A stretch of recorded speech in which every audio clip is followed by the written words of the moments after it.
Lord Seventh, is a priest novel. This is an audiobook made by fans for other fans. Disclaimer. The main couple of the story is made up of two men. If you don't like it, don't listen. Thank you. Remember, subscribe and click the bell to stay updated on all the new releases. Enjoy. Chapter 27. Evening Evaluation in the Hall of Orchids. Wuxia thought about it.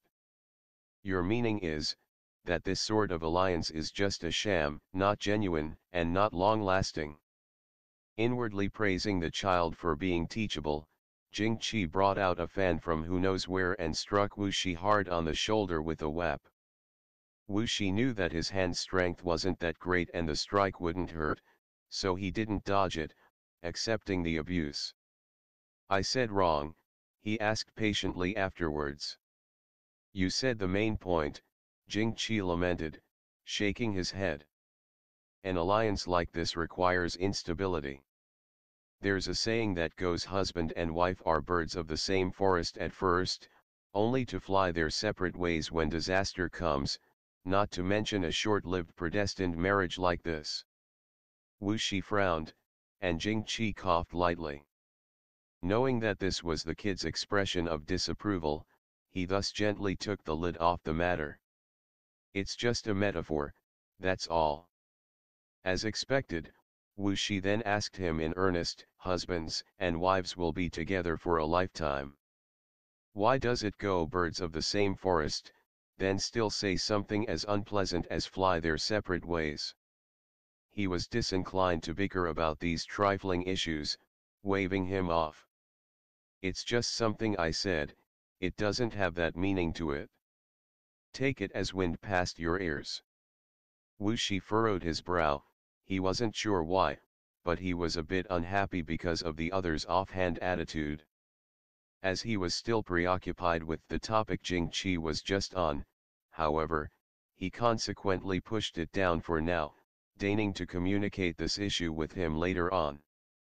After such a long time, he could tell that this friend of his appeared to be someone that laughed with everyone and followed the crowd blindly, but in reality, he didn't care much about anything others said to him. Out in the open, he would admit his mistakes with outstanding quickness, not taking it seriously at all and forgetting it once a while had passed.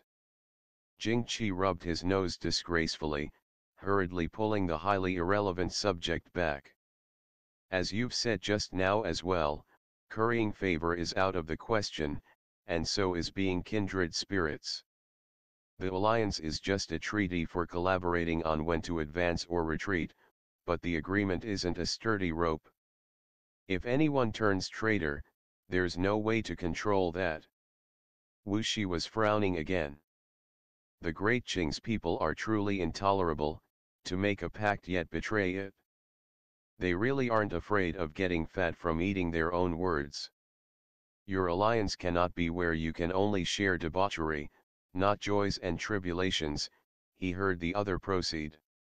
You mustn't painstakingly draw him into an alliance, and then, when a critical juncture comes and you need him, allow him to knife you in the back, forcing you to brave the battlefield alone. Tell me, how should this be done? Wuxia went silent for a time, then shook his head. "I wouldn't forge an alliance with someone like that. All my friends are reliable." "Your follow-up with Helian Zhao, how do you plan to do it?" Jing-Chi grinned. "I'm going to teach you two secret strats. One is called coercion, and the other is baiting. Coercion is catching hold of his weaknesses, then tying you and he aboard the same ship. That makes it so that were you to die, then he would die, and were he to die, you'd be pleasantly cool. This is the highest realm of coercion. Baiting is even more simple. What mortals seek out is nothing more than the few elements of riches, beauty, power, and lust. There is no one under the sky that wouldn't dare to do something to completion, given that you hand them an ample enough gambling bet." That speech was way too undecorated. As Wuxia listened, he felt a rebelling puff of acid in his stomach, making him queasy. Even so, after thinking about it for a time, he couldn't think up how to refute that, because what the other had said really did make sense. A long while after, he could only sigh gently. What is all this for? Is it also for the sake of riches, beauty, power, and lust?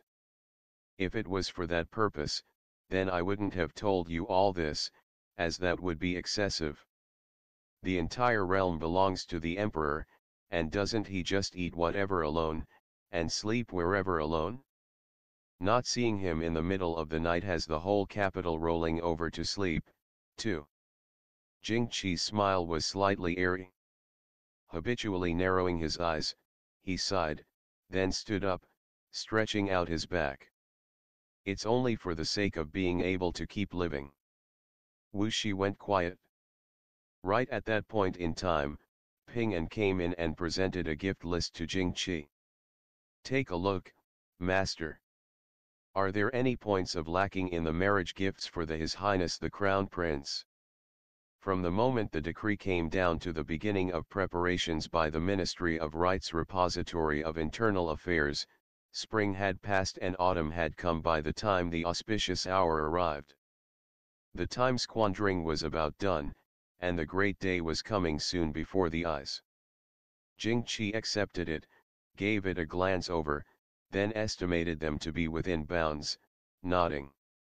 When it comes to him, not surpassing his two older brothers is a must. Being a bit more generous is fine. Ping An nodded, indicating his understanding. Thinking of something, Jing-Chi said to Wuxia, the Crown Prince's wedding is next month. Are your congratulatory gifts in order? Wuxia nodded. I heard. I had Nuaher help me get them ready, or go ask Ping An if there was something we didn't understand.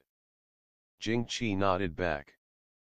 For how much or how suitable it has to be, just look at how the norms go. The Crown Prince wouldn't fight with you over this little thing, either. You have an unusual status, so you mustn't stick your head out. However, Wuxi's thoughts had apparently drifted off to other matters, as he asked, didn't the Emperor only just say, at the beginning of this year, that he wanted to have the Crown Prince take a wife? As the Crown Prince is the next in line and going to inherit the big seat in the future, he thus has to take a consort, Jing-Chi explained. There's many rules for it, so the Ministry of Rights has to make preparations for it for a really long time, as well as properly observe the calendar to look out for an auspicious day. That's why it got dragged out until now. I understand. If the nobles where we come from get married, it's also very annoying.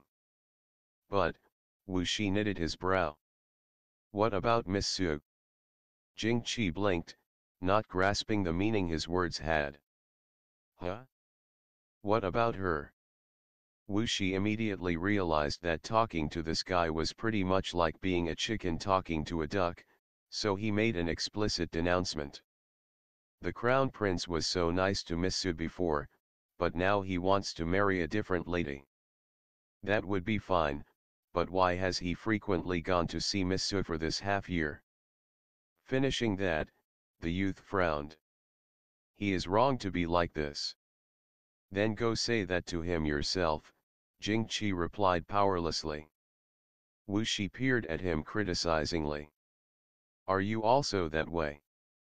Jing-Chi was taken aback, thinking to himself, this, again, has only a half copper coin connection to me, isn't this the wrongful accusation of a not dead man? In consequence, he let out a dry laugh. When have I ever been? Why do you wrongly accuse people at random? Master. He didn't get to finish his statement when Ji Xiang came in and handed over an invitation card. The junior marquis sent this. Today is the Double 7 festival, and when it's time for the Hall of Orchids, he asks that you would make an appearance at night time, Prince. The card was quite peculiar. Its envelope was pink satin with lace delicately embroidered onto it, and, Once opened, a burst of aroma hit him in the face. Jing-Chi knew what it was with just one glance, and at that moment, he felt that Ji-Xiang, the unlucky child, had specially picked out this instant to come in and quick smack him in the face. Wuxi's sense of smell was too sharp, his nose itched a bit due to irritation from that sweet smell, and he couldn't help but need it. He looked on a bit more with curiosity, but since he was someone of propriety, courtesy, and morality, he didn't ask much after others' stuff. However, Ji Xiang kept on talking. The junior marquis also said that, were the chaminette willing to do the honor, to ask that you go together. This happens only once every 3 years, and he was young last time, so he's definitely never been there, and would need to wait another 3 years if he doesn't catch up to the one this year. The junior marquis stated that a private room has been specially reserved. He Yongxing was one who feared a peaceful land. Where are we being invited to? Wuxi then questioned. We of the Great Qing have the autumnal exam once every 3 years, which selects the best talents. Every single time, there's a prime scorer for literary and military matters, and they are admitted to serve as the Son of Heaven's pupil, Ji Xiang explained, beaming. Have you met Sir Liu? He's the star of prose prime scorer of the exam. Do you know who the feminine prime scorer is, then, chaminette? Wuxi vaguely understood why that invitation card was so atypical. He glanced at Jing-Chi, only to see the upright nobleman in the middle of awkwardly avoiding his gaze, head lowered to drink tea. Last time, His Highness the Crown Prince said it's Miss Moon, Wuxi replied with a smile. Exactly right, Ji Xiang stated, radiating delight. That Miss Moon was raised up entirely by the nobility. At the end of every year in our capital, there's a custom where she performs song on top of Full Moon River. However, that pretty young lady has to at least be an 8 out of 10. Out of fear of overlooking this talent, this triannual pageant is thus held. It was formerly called the Bunch of Bouquets Banquet, but the emperor thought those 4 words crude later on, so he imperiously changed it to the evening evaluation in the Hall of Orchids. And that means. Ji Xiang paused, as he was, in the end, not a man of culture, and couldn't figure out what the insides of that allusion were saying after thinking about it for a long while. Isn't it from the phrase "there's a beautiful and virtuous woman in the Hall of Orchids, the room being near and she being far poisoning me within?" Jing-Chi said with a smile. That was just a casual jest made by the emperor when he was young. Ji Xiang smiled back. Yes, that's the phrase. Madams in pavilions, and some not yet popular troop leaders that come from others parts, all bring their respective young ladies to show off their looks and talents. Even some big sisters raised in noble households who are willing to provide everyone the shared honor will participate. It's a spectacle of pretty purples and vivid reds. If there genuinely is an outstanding lady that invokes the fancy of the nobles, then she might be one of the Miss Moons. You're saying all the best-looking girls in the entire capital are taking part? Wuxi asked. That's not. Before Ji Xiang could finish, he got cut off by Jing-Chi waving him off. They're only a crowd of whores and entertainers supplied for people's amusement. Who would have thick enough skin to publicly make a good woman from a decent family be subject to the nitpicking of her appearance? These people aren't any bit different than birds, cats, and dogs kept as pets, so don't listen to this brat's garbage. It's nothing more than everyone having a gaffe because they came across a stage and are putting on a play. Tonight, if you want to, I can take you to go join in on the fun. Wuxi was quiet for a while. Had Miss Su also participated? Isn't that the unwritten rule? Jing-Chi answered. All Miss Moons had to have. Otherwise, how would they get the chance to have nobility see them, and thus get popular.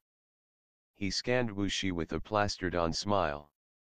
The latter then realized that Jing Qi, the guy that spoke obscurely and tortuously about anything, was using these words to answer what he had just said about the Crown Prince Su Qingluan was just a common trifle. Due to being elevated somewhat higher, she was therefore a bit of a rarity, but outside of that, she had nothing. She couldn't compare with a crown consort born of an influential family and that was officially wed. A single person couldn't take two wives, but that wasn't to say that if he took a wife, he couldn't still play with a pet. People being highborn and lowborn like so was only because this was a vain arena of getting drunk on affluence. But, came across a stage and are putting on a play. Wuxia thought that phrase was really hard on the ears. After a moment of silence, he nodded. Okay. I will come look for you tonight. End of the chapter. Stay tuned for more BL.